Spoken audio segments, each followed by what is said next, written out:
sais que c'est pas bon pour toi, mais tu continues quand même. Pourquoi? Pourquoi on s'accroche à ce qui nous freine alors qu'on sait qu'on devrait lâcher? Si tu veux avancer, faut comprendre ce qui te retient. Et c'est maintenant qu'on en parle.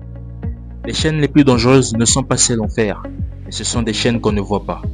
Elles ne lient pas nos poignets, mais notre esprit. Ce sont les peurs, les habitudes, les dépendances, les croyances qui nous retiennent sans même qu'on s'en rende compte. Ce sont les chaînes invisibles. Il existe 4 types de chaînes invisibles qui nous retiennent prisonniers.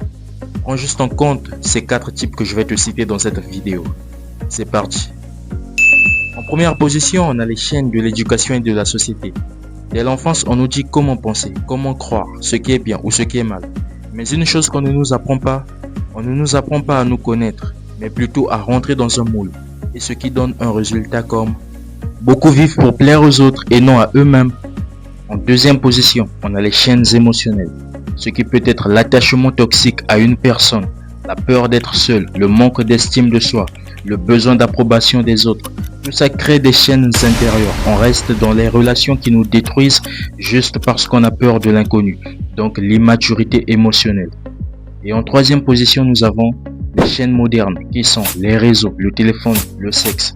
On pense être libre, mais combien ne peuvent pas passer toute une journée sans leur téléphone? Ou bien encore, est-ce que s'en servent-ils à bon escient?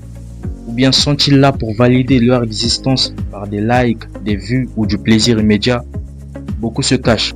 Apprends à te dire à toi-même la vérité.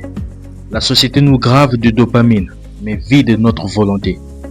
En quatrième position, j'aimerais parler de l'invisibilité de ces chaînes. Pourquoi on ne voit pas ces chaînes? Parce qu'on les confond avec notre identité. Beaucoup font l'erreur de dire « je suis comme ça », alors qu'en réalité, on est programmé comme ça. Cependant, il faut comprendre que ces chaînes invisibles ne se brisent pas avec la force, mais avec de la conscience. Le premier pas vers la liberté, c'est de voir ces chaînes.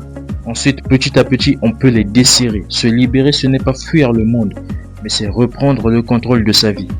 Et comprends bien ceci, l'ennemi est dans ta tête, pas dans la rue.